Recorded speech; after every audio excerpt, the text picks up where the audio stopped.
Welcome back to the Cleveland Baseball Talk podcast. I'm Joe Noga, joined by Paul Hoynes from Progressive Field, where the Guardians fell to the Toronto Blue Jays 6-0 in the finale of a three-game series. Tanner Bybee pitches his heart out, Hoynesy, and has nothing to show for it at the end of the day. The Blue Jays get him for 3 runs and add on 3 late runs against the bullpen. What'd you see in this three-game series, which featured a walk-off win last night for Cleveland, but they were unable to finish out and win the series on getaway day? Joe, interesting series. The end of a 6-game series between the two teams. They split the 6 games, and it's probably a good thing that Toronto's leaving town, Joe, because there was some hot tempers today. There was a little tension building between the two ball clubs, and so it was good to you get a little distance between them. And if these guys don't meet in the postseason, and I guess that's a possibility, perhaps. So they'll all have a cooling off period until 2026. And they need it right now. Yeah, let's get into that. The controversy stems from Vladimir Guerrero, the multi-million-dollar slugger, signed a huge extension to stay in Toronto, and he was hit multiple times in this series by Guardians pitchers. The second time he was hit on the hand and had to leave the game in this afternoon's game, and lo and behold, Kevin Gausman, who's out there throwing 8 innings of just magnificent splitters and keeping the Guardians off balance. He comes out and all of a sudden loses control, and Jose Ramirez gets plunked on the elbow in sort of retaliation. Absolutely in retaliation. Stephen Vogt said they knew it was coming. And it's kind of refreshing to hear a manager admit, instead of saying, oh, well, it just happens, he lost control. No, they knew that they were throwing at Jose Ramirez in that situation. Definitely, Joe. That's what Vogt said. He said, when you hit Vladimir Guerrero Jr. twice in a series, they're going to come back after you. They did. They hit Ramirez with Gausman's first pitch, a 95-mile-an-hour fastball on the forearm. Knocked him out of the game. They took him out in the 5th inning. And after Bybee had hit Guerrero, they took him out in the 4th inning. So you've got 2 all-stars, knocked out of a game by getting hit by pitches, and there was still there was a lot of heat going on in there, because in the 5th inning, Vogt came out in the field, was kind of being restrained by the home plate umpire, and he was barking at John Schneider in the Toronto dugout. And this is a great baseball thing. He goes, he wasn't mad that Ramirez got hit. He was mad where they hit him. If you said, I've been around this game a long time. If you're going to hit somebody on purpose, you hit him in the hip. You don't hit him in the elbow or the hand where you could do some damage. And that's classic baseball, and that's how. And really, we haven't seen Vogt get kind of fired up in a year and a half on the job, and he was into it today. The press conference was short and sweet and tense, and the post game press conference, I should say, and he was still you could still he had some steam coming out of his ears. Yeah, and what he said was kind of true. Jose wasn't upset when he got hit. He knew it was coming, and you didn't get a reaction out of him. Vladimir Guerrero reacted. He slammed the bat down. He sort of gave a look and that kind of thing. And I get that too. He's upset. He's a guy out there earning a $300 million contract or whatever. Tanner Bybee's approach to the whole thing was, it goes both ways. Yeah, Bybee was very pragmatic. Said, if a guy's making $500 million, if he signed a $500 million contract, which Guerrero did in April, a 14-year extension, that doesn't mean he's allowed to lean out over the plate. We're going to throw him inside. That's what Jacob Junis did on Wednesday when they hit him in the 8th inning, and that's what I did today. And he basically said, it is what it is. Yeah, and they're going to continue to be aggressive inside on guys like Vladimir Guerrero. Does that mean Jose Ramirez is going to continue to be the guy that gets victimized there? I kind of agree with what Stephen Vogt said. You don't throw at the head, you don't throw above the shoulders. Throwing in on the hands is kind of dangerous, because when fingers and wrists get fractured, that's when guys miss a lot of time. You can hit a guy below the knee, you can hit him above the knee in the rear end. That's what Vogt wanted him to do, is is hit him in the rear end where it's nice and meaty, and it stings for a few minutes, and then the message is sent, and that's it. These things police themselves, and it's taken care of. But now, you hit Jose Ramirez on the wrist. That's sort of a different thing. That's sort of a little more aggressive. I would say. Yeah, Jose left the locker room with a wrap on his wrist, up on his forearm. And he told me that he didn't think they were throwing at him. He didn't expect to get hit, and he said because we weren't throwing at Guerrero, so why would they throw at me? Was basically what he was saying. It's going to make for an interesting locker room at the World Baseball Classic in 2026 when assuredly Guerrero and Ramirez are teammates on that roster at some point. So all very interesting, the way it was handled and the way it turned out. Sparks flying down at Progressive Field on a really hot afternoon. My question coming out of that game is, what does Tanner Bybee have to do to get a win? The guy goes out there and pitches his heart out the last couple of times, and the circus showed up today with a bunch of errors. He gets checked for sticky substances and has to have his hands washed. The umpire had a problem with him coming out for the one inning. Just what more does Tanner Bybee have to do to get a win for these guys? And he really pitched well today, Joe. I mean, with the exception of the third inning when Kyle Manzardo went off the rails, the Guardians' first baseman, and made three errors. And that's when Toronto scored 3 runs. It was a 35 pitch inning, Joe, and he still kind of he bounced back, and he threw 6 solid innings. It was a quality start. He didn't walk a batter, struck out 7, allowed 3 runs on 3 hits, 96 pitches, really kind of minimized the damage after the third inning, was very efficient, and just really pitched well. But this guy hasn't won, like you were saying, since May 22nd. That's been his last win. Yeah, and the numbers and the metrics are going to tell a completely different story about Tanner Bybee's season this year. I heard Tom Hamilton say on the radio, if you would watch Tanner Bybee pitch, you wouldn't think that his record would be what, 4-7, 4-8 now. Yeah. Yeah, it's not a great record in terms of 4-8. loss. 4-8. I got to believe the frustration is going to be building for Tanner Bybee, and sense that when we talk to him in post-game interviews, just that, it is frustrating when you go out there and the offense doesn't put up any runs, and, you have one inning where you sort of lose the strike zone for a few batters. It shouldn't cost you the way it does Tanner Bybee every time he goes out there. Yeah, he was much better today. I think he handled things a lot better. In Sacramento, when he lost the complete game, he was visibly upset. He was that you could see that bothered him. I think he was a little more pleased with the way he pitched today, with the exception of the third inning. I think he that was more like him. He didn't throw a lot of pitches.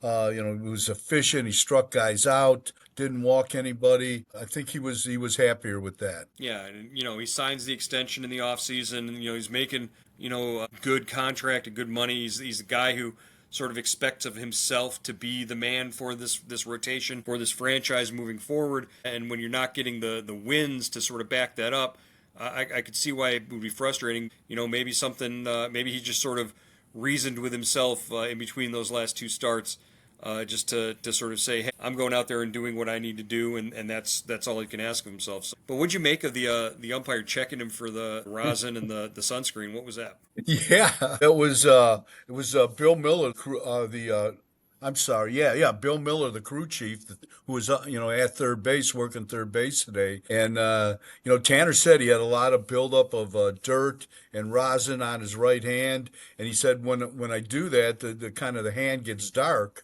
and it was because of the heat today, and he was sweating a lot. He said my hand was darker than usual, and so they checked him not once but twice, in the fourth and fifth inning, and finally he made him go wash his hands, and he goes, "I swear to God, I'm not cheating." That's what he told us, and he said, that's the first time it's ever happened to him. Kyle Manzardo's, his hands could have used some more sticky stuff today. It looked like bobbles here and bobbles there. We had seen him up to this point was refreshingly, sort of surprisingly playing well at first base when he had the opportunities defensively.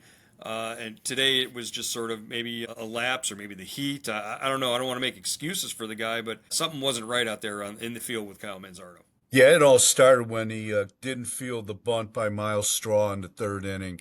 He said he took his eye off the ball and, bobbled the bunt, loaded the bases. And, Bobby comes back and strikes out Bo Bichette. And then I think he surprised him with the pickoff move. Well, he gives, no, I should say, then Bobby gives up the two-run single to Nathan Lukes. And then Bobby tries to pick off Lukes. And Manzardo, I think, was caught a little unawares there. Maybe they missed the signal. And he said, I didn't pick up the pickoff throw.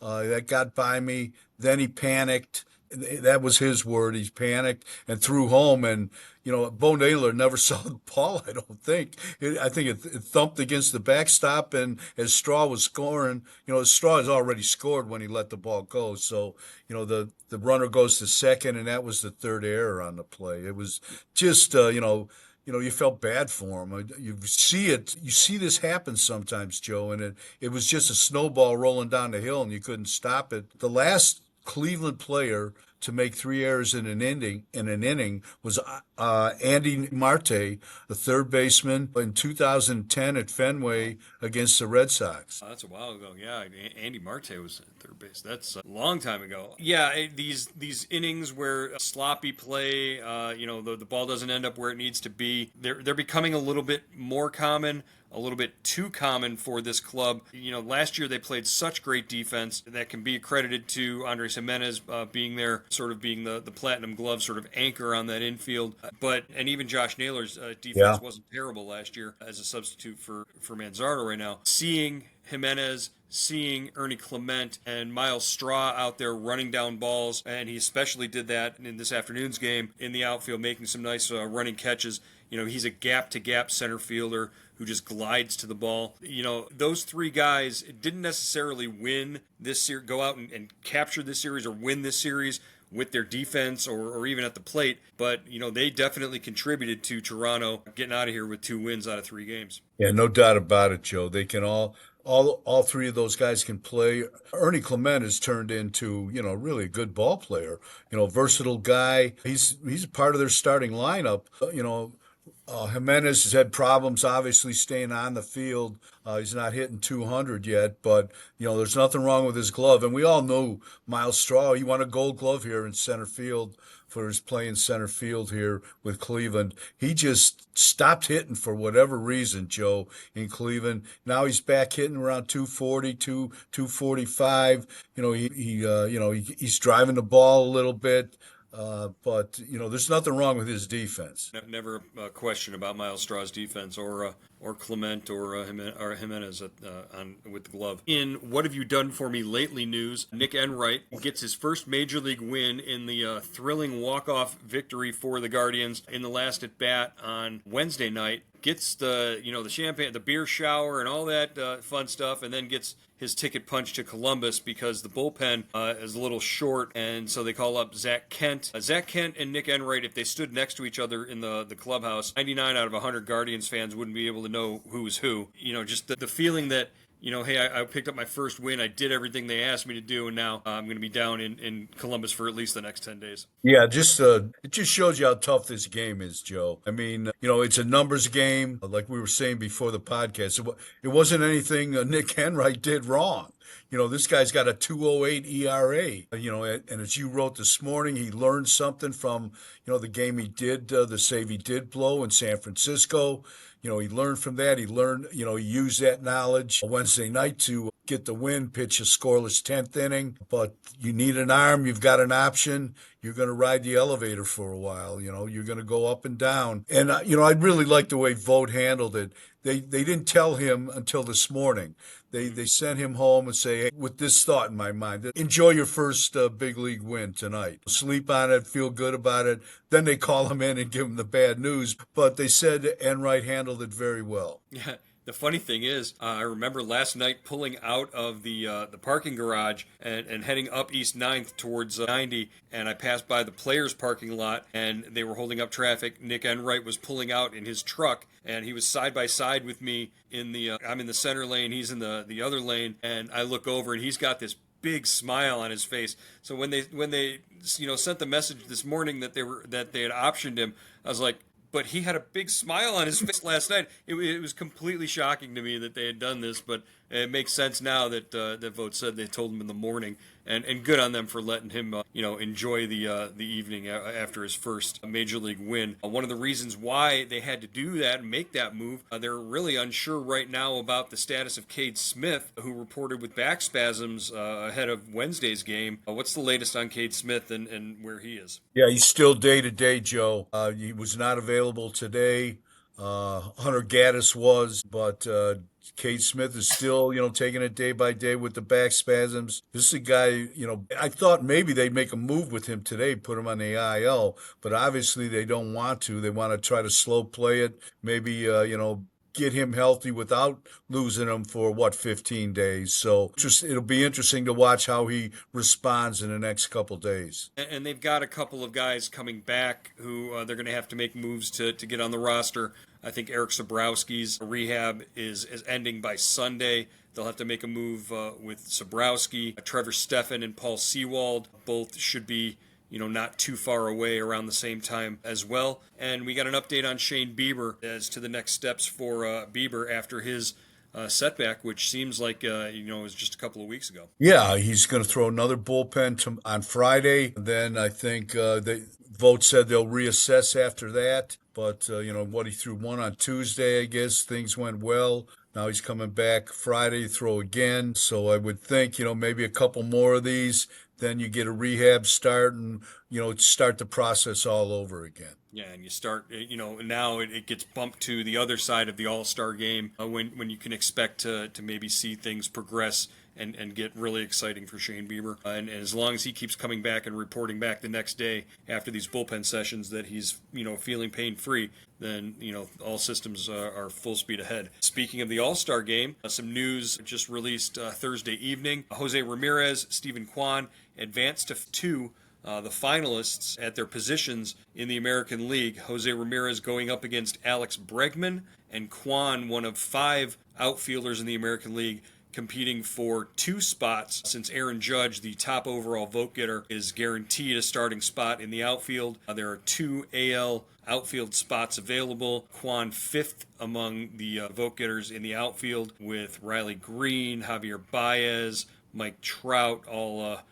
sort of ahead of him. So the chances are looking pretty good for Jose Ramirez. He had nearly triple the number of votes by Alex Bregman, and maybe Jose's catching on, and maybe the baseball collective and the consciousness is sort of recognizing just what a sensational superstar player he is. Jose Ramirez, the 3rd most votes in the American League behind Judge and Cal Raleigh, who's leading all of baseball in home runs. Yeah, that's really amazing. I think it goes to the kind of player Ramirez is, Joe. I mean, and the consistency he's showing. Baseball fans are smart. They know a flash in the pan compared to a guy that posts every day and does it day in and day out and season in and season out.